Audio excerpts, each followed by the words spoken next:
দেশে গ্যাস সংকট আছে এই তথ্য স্বীকার করে সংকট নিরসনে নতুন গ্যাস ক্ষেত্র অনুসন্ধান ও উত্তোলন কার্যক্রমের উদ্যোগ নেওয়া হয়েছে বলে জানান বিদ্যুৎ ও জ্বালানি মন্ত্রী ইকবাল হাসান মাহমুদ টুকু। তিনি বলেন, গত ১৭ বছর নতুন কূপ খনন না হওয়ায় গ্যাস উৎপাদনও বাড়েনি।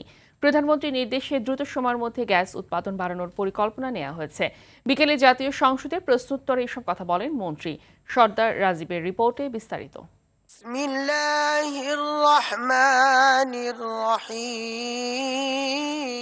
মধ্যপ্রাচ্য যুদ্ধে পুড়ছে বিশ্ব জ্বালানির বাজার। তার প্রভাব থেকে বাদ যায়নি বাংলাদেশও। জ্বালানি সংকটে দেশের পেট্রোল পাম্পগুলোতে চলছে লম্বা লাইন। প্রতিকার পেতে সংসদ অধিবেশনেও ক্ষোভ ঝাড়ছেন জনপ্রতিনিধিরা। আমরা দেখতে পাচ্ছি গ্র্যাজুয়ালি পাম্পগুলো বন্ধ হয়ে যাচ্ছে।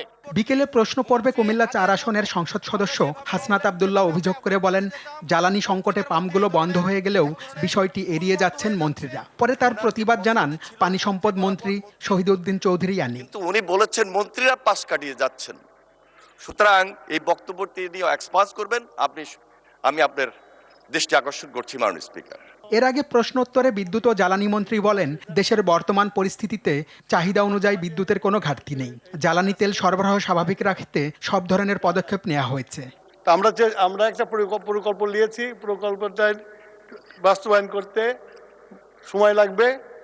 আর বিদ্যুতের আমার মনে হয় না যে উত্তর এলাকাতে কোনো বিদ্যুৎ যায়, বিদ্যুৎ সঠিক সাপ্লাই করা হয়। নতুন করে আবাসিকে কোনো গ্যাস দেওয়া হবে না জানিয়ে মন্ত্রী বলেন, এলপি গ্যাসের অস্থিরতা দূর করতে দেশে সরকারিভাবেও সিলিন্ডার সরবরাহের সিদ্ধান্ত নেওয়া হয়েছে। আপাতত আমরা গ্যাস ফিল্ড থেকে কোনো গ্যাস বাড়িতে দিচ্ছি না। এটা মোটামুটি আমরা শিল্প কারখানায় দেওয়ার চেষ্টা করছি বেশি। যখন বাড়িতে যাওয়ার পরিকল্পনা হবে তখন আমরা দেব। এ সময় ভোলার গ্যাস দিয়ে পার্শ্ববর্তী বিদ্যুৎ কেন্দ্র সচল করার পাশাপাশি ব্রাহ্মণবাড়িয়ার আশুগঞ্জ সার কারখানায় দ্রুত সময়ের মধ্যে গ্যাস সরবরাহের প্রতিশ্রুতি দেন মন্ত্রী। লাইন রক্ষণাবেক্ষণ right of the way. Sardar Rajib, RTV, Dhaka.